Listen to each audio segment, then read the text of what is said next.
Welcome to Omega Matters, where we talk all things omegas. I'm Kristina Jackson. This is Bill Harris. And today we have the pleasure of speaking with a giant in this field, Dr. Gibson.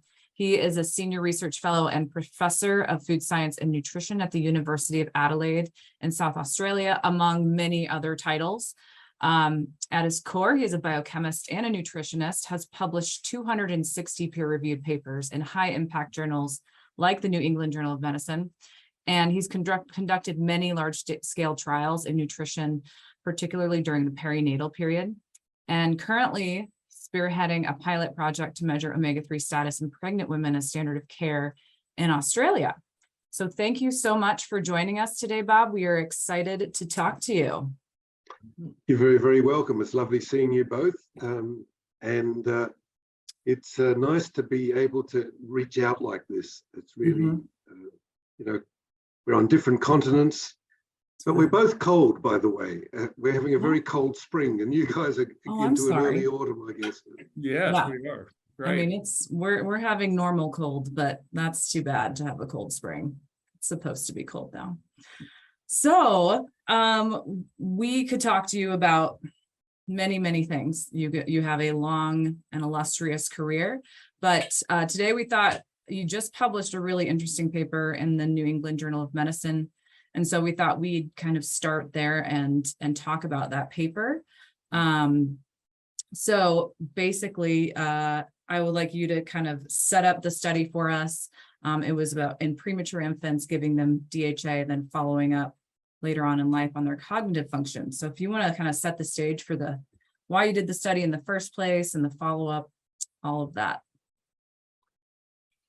Thanks, Kristina. It was really interesting, the question that you raised, because I thought, we probably should talk about the previous study and the one before that. And then I started thinking about other studies and how far back it all went. And Bill went all the way back to Bill Connor and your work and Martha Neuringer. And I remember that it seemed like yesterday that Martha Neuringer paper came out when she fed omega-3 deficient diets to monkeys and then looked at visual responses. Right. And it had a devastating effect, because first of all, it was the first time that any of us had really seen something that had been hypothesized as possible is a deficiency symptom of omega-3s. And remember, the whole story had been up until that point, had all been about omega-6s and the omega-6 deficiency and the early work of Holman and others, and both humans and in animals. But suddenly here was this in a model which was the closest one to humans. We had this effect whereby visual responses were affected by this omega-3 deficient diet, and yet when they gave the omega-3s back later, you couldn't restore this visual response. And that sent shockwaves through the industry, really.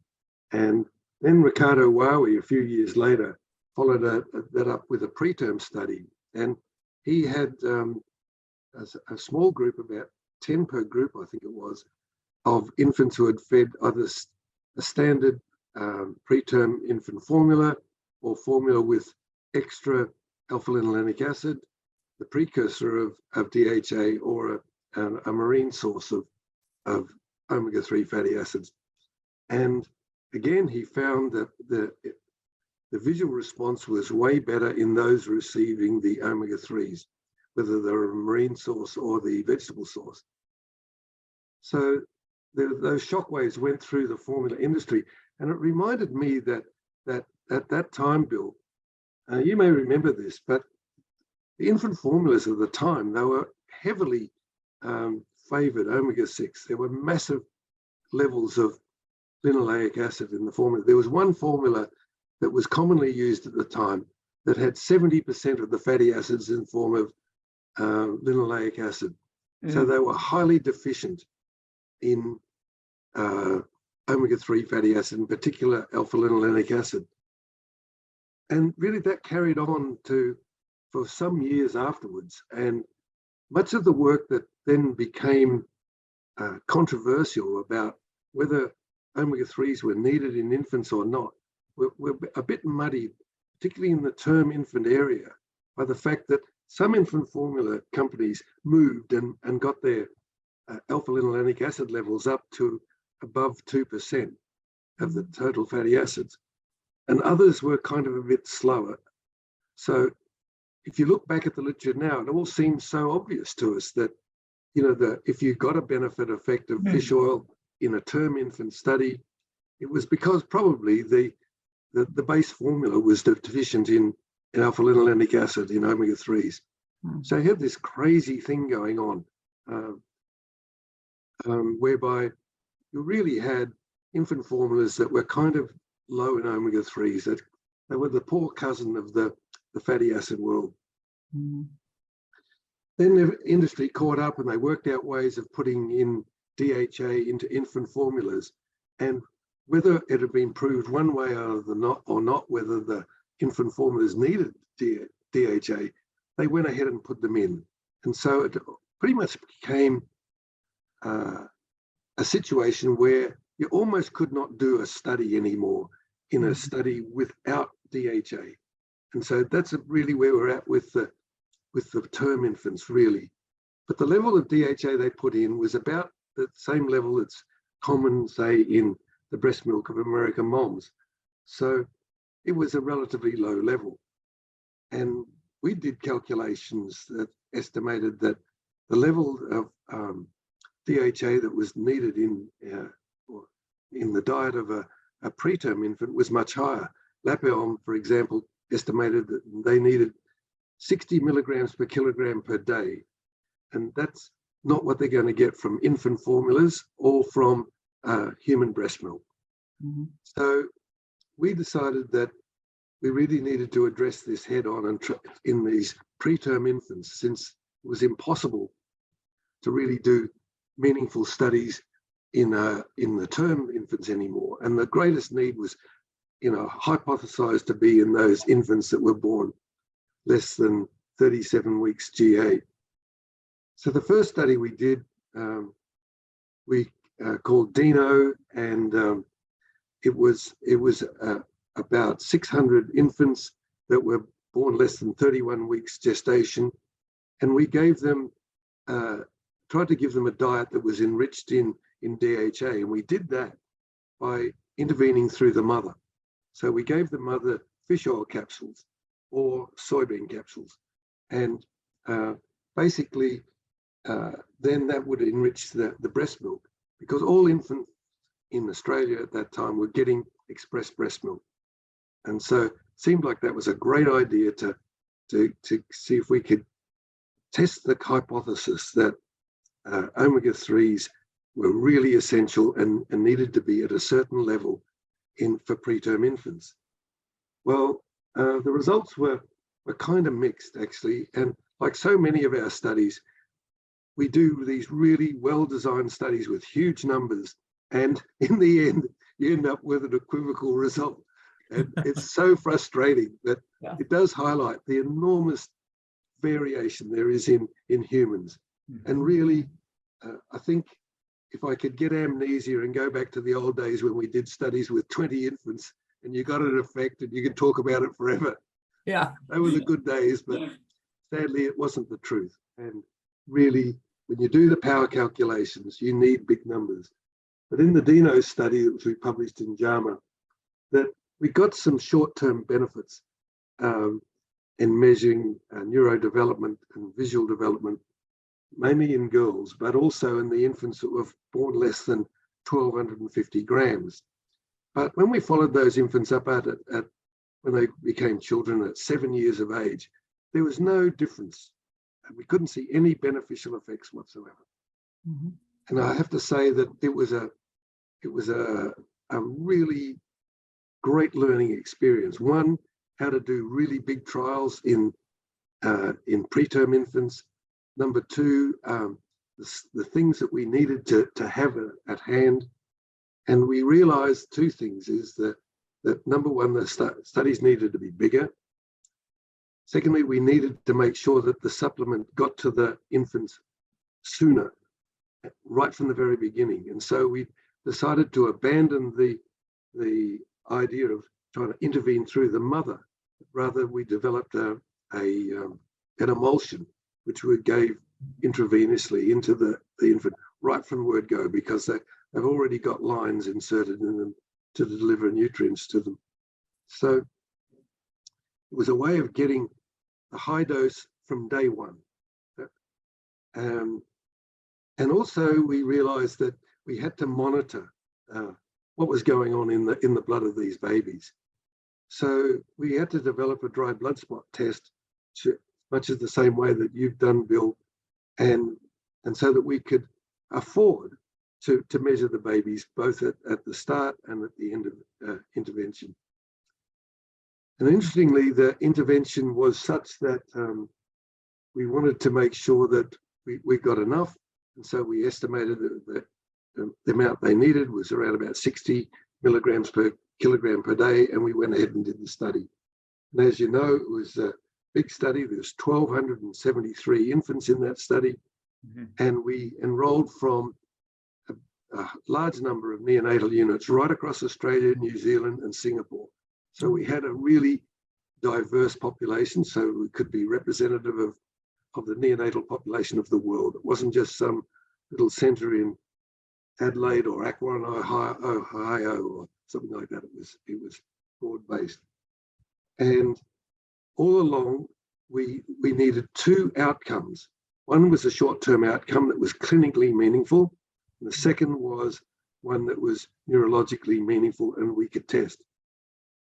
The one that we decided to test for the clinical one in the short term was bronchopulmonary dysplasia, because it's something that all preterm infants get, and it's a chronic lung condition, and it has sequelae. It's got long-term negative effects in terms of respiratory outcomes, but also it has got this small but significant downside on mental development, probably because they're not getting enough oxygen.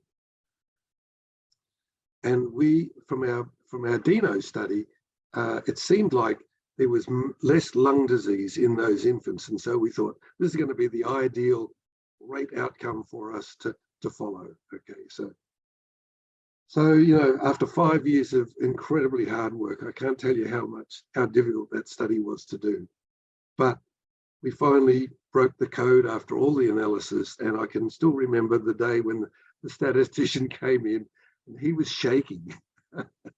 and I knew we were in trouble then. And then he announced that we broke the code and there was dead silence in the room. We could not believe that we had a negative effect.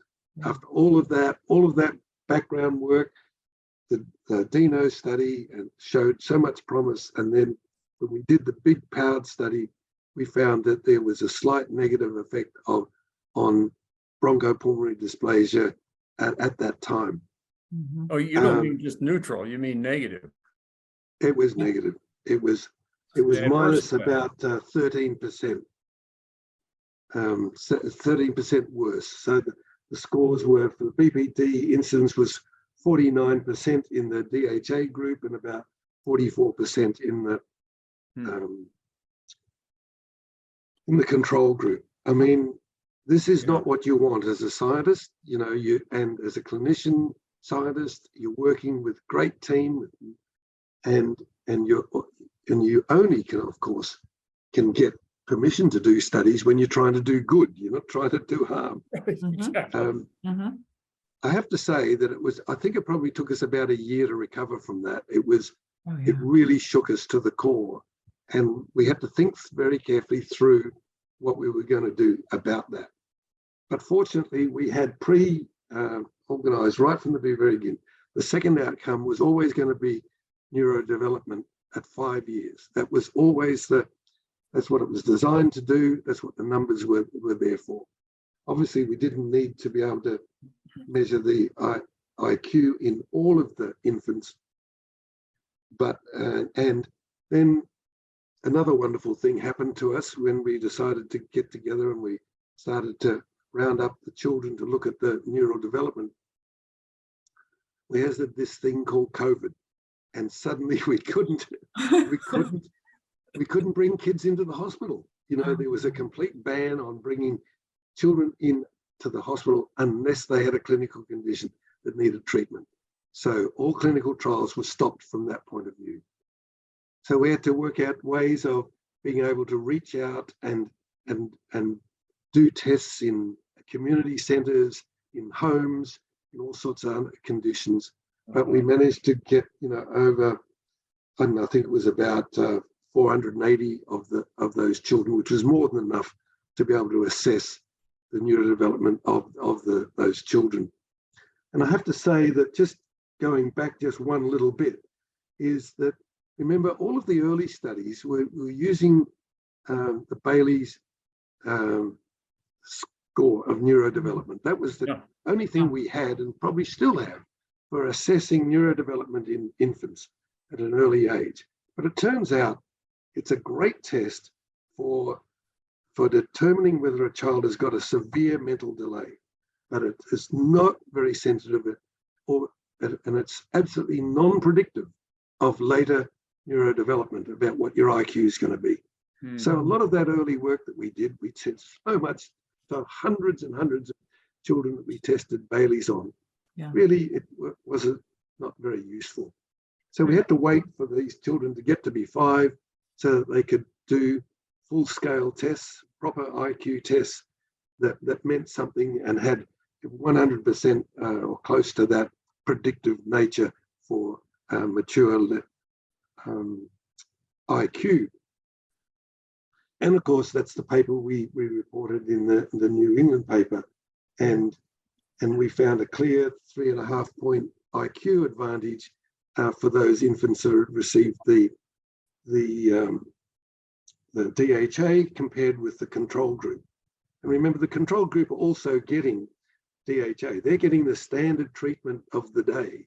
Right. It's not like DHA versus nothing like it was in the old days. It's DHA at this new high level, 60 milligrams per kilogram per day versus about the 20 milligrams per kilogram per day they get from breast milk and standard preterm formulas. Okay. So yeah, we think this is for after too many years of doing these studies, we think that we really do have an answer that early preterm babies, those less than 29 weeks gestation particularly, they're the ones at greatest need. We always thought that, because that's the longest time that they're out of the womb.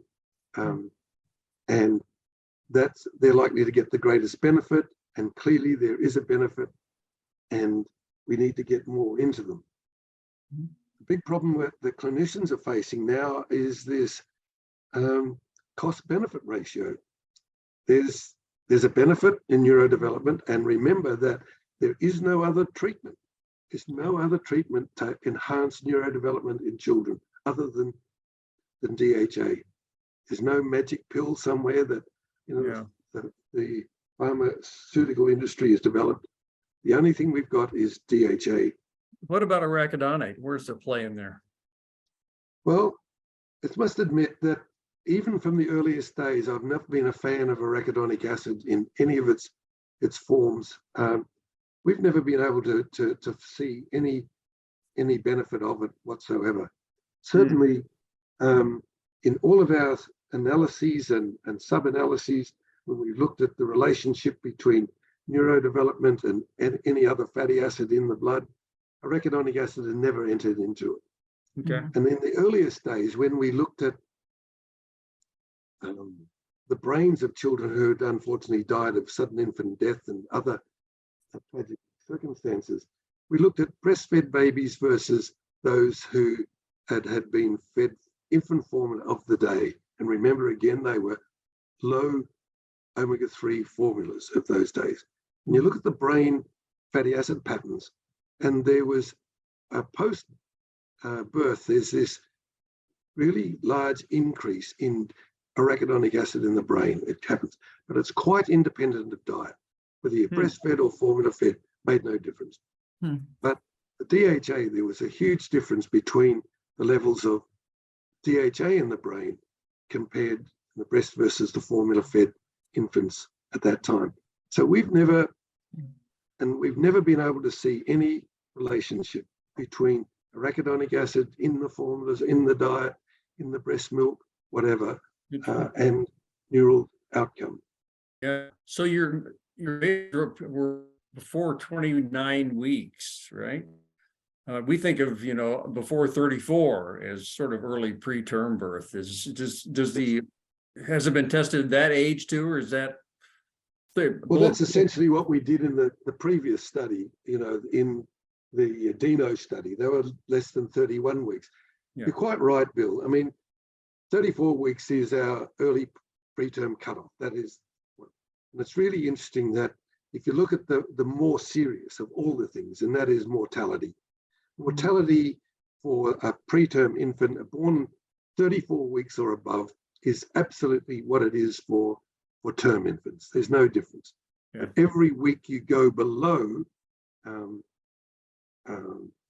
34 weeks, you increase your morbidity and your mortality. And by 22 weeks, it's close to 100%. Oh, wow. Wow. It's really, these babies are on a knife edge. There's no question about it. Wow. And is BPD a problem in the under 34?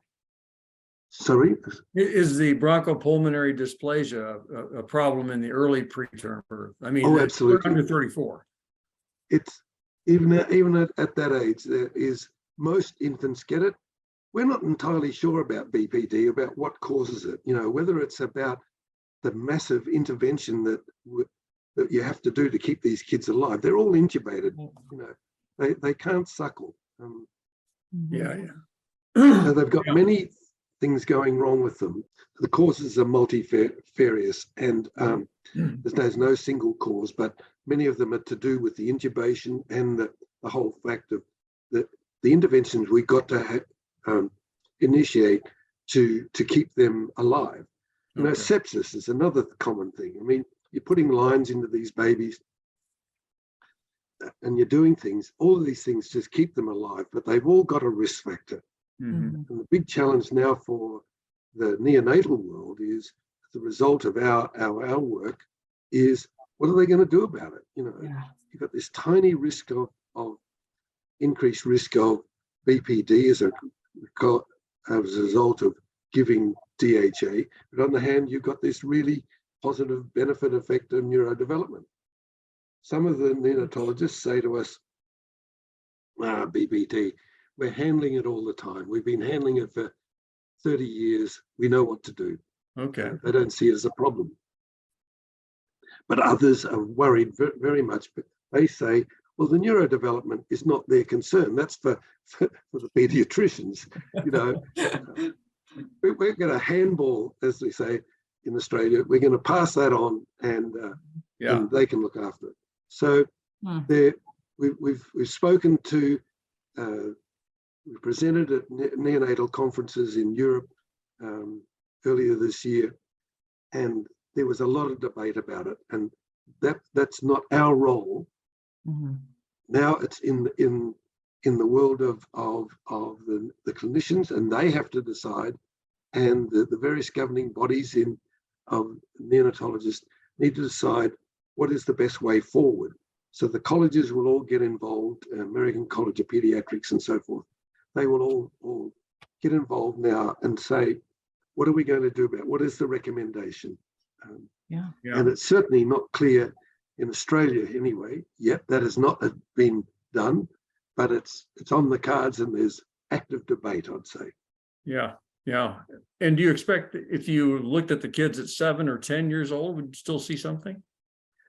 We figured that we're going to be doing them again at 10, and we've already started the whole process of keeping in touch with all of those children and giving the mothers feedback. And of course, we're fortunate in Adelaide. It's not exactly the thriving capital of the world, but on the other hand, we've got a population of people in this town, particularly the women, who volunteer, and they see it's okay to volunteer for these terribly invasive things that we do. Not so much at the clinical end, because all that's out of our hands, but we're following them up and prodding them and weighing them and measuring them, their growth and development and so forth. And it's a big time commitment. That's great. Yeah. But it's an ideal city for doing that. Tina, do you have a question? I mean, that was really fascinating. I'm glad you just took us through the whole trajectory of how we got to where we are and how science usually doesn't give us a clear answer, gives us more questions. I guess we kind of are getting into this implementation piece where maybe we feel like in the preterm birth area, we feel like there's maybe a clearer way to go with implementation on that. When you're talking about this premature infant treatment, it's a lot more high stakes, it feels like. Yeah. And so those clinical decisions, I mean, it's hard because you have this huge study and it'd be like, well, what if it was 40 milligrams per kilogram instead of 60? Would that be better? But rerunning that whole study is just, it's really hard to do.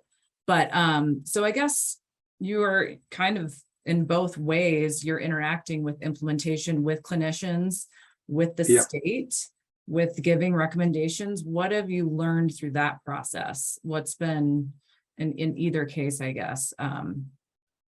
It's a really interesting question, Kristina. I think 5 years ago, I couldn't have answered that question, but we've been involved in a big implementation study here in South Australia where we're monitoring the omega-3 status of all women, pregnant women in the state as a means of determining if they're low in omega-3s, and if so, does supplementation help to reduce the incidence of early preterm birth. And it struck me at the time that when we first started, I used to hear these stories about the length of time it took between discovery and implementation of a treatment. And I think it was then about 17 years. And I thought, how can it take 17 years? You cannot conceive of that, such a number. But having walked the walk through particularly the infant study, which has been going for so long, and then now the pregnancy situation, it's all very well to do the very big trial and come up with what you say is, or you feel is the answer to a problem.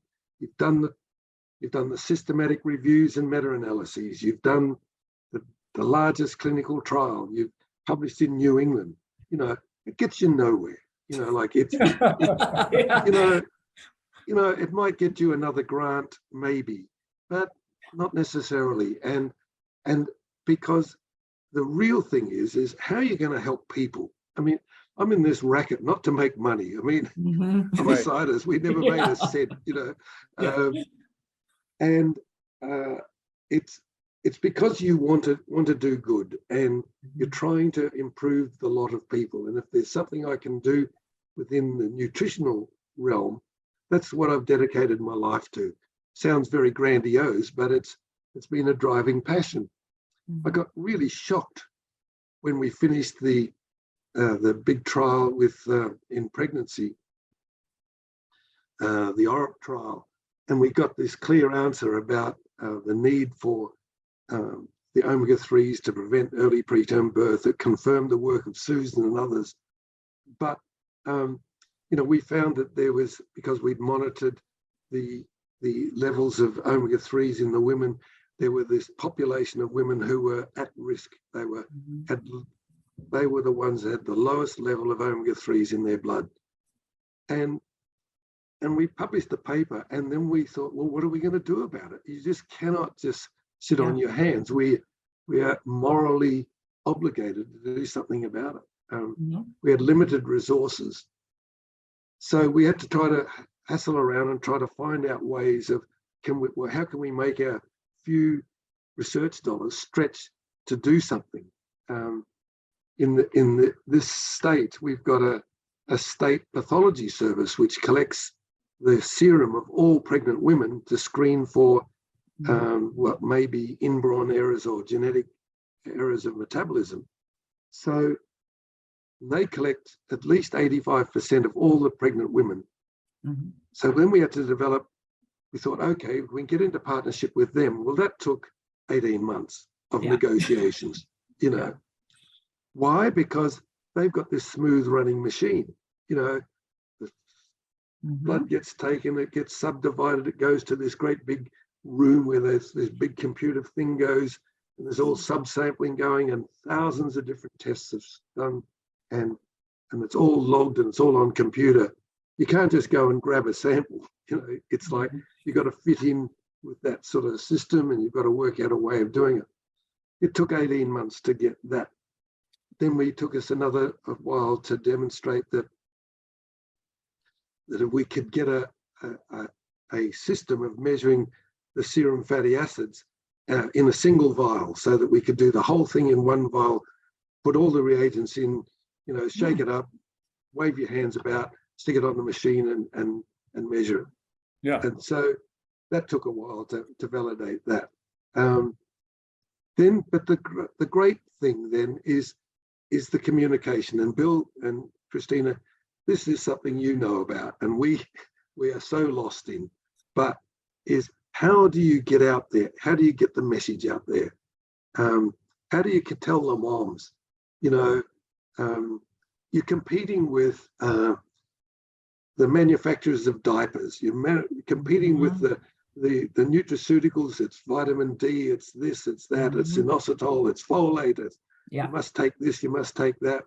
You must do these exercises. You got to eat fish. You know, it just there's this massive information flooding them. So how does your little voice get heard? Then there's you need to reach the key opinion leaders, and that's always been difficult. And so currently I'm spending my life going around this state and knocking on the door of every clinical practice in this state. Maria is part of the team. We've got a team of other young women as well, and we're all going on knocking on the doors and talking to the general practitioners and saying, do you know about the omega-3 test? Now, we've had stuff online for weeks, months, years now, 2 years now, and most of them haven't heard of it. You know, right? Sure, they're too busy. They're too busy.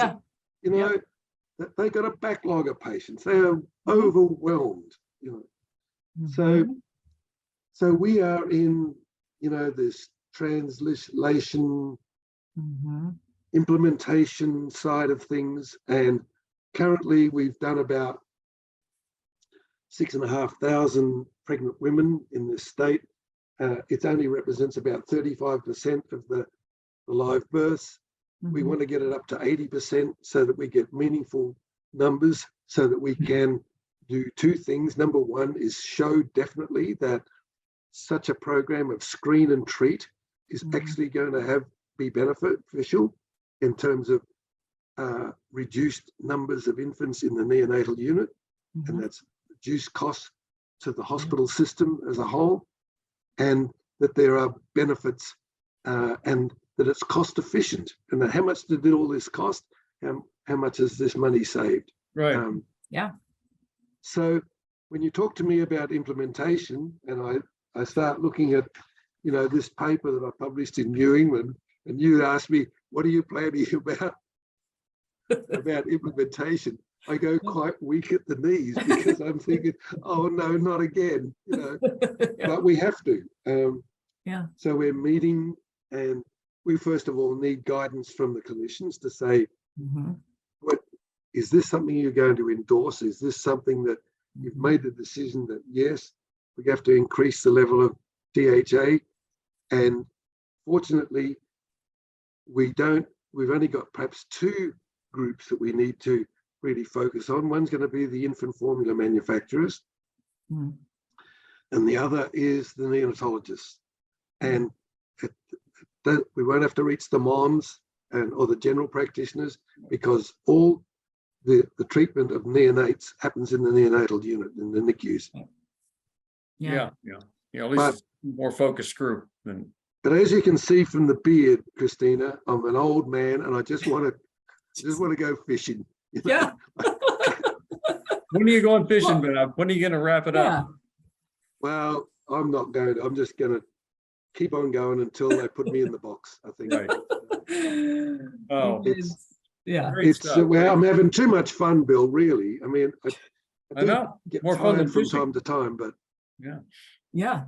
I mean, you guys have really, I mean, your team in Australia has been pushing the whole world. Like you guys are ahead of everybody. So we're Yeah. cheering you on.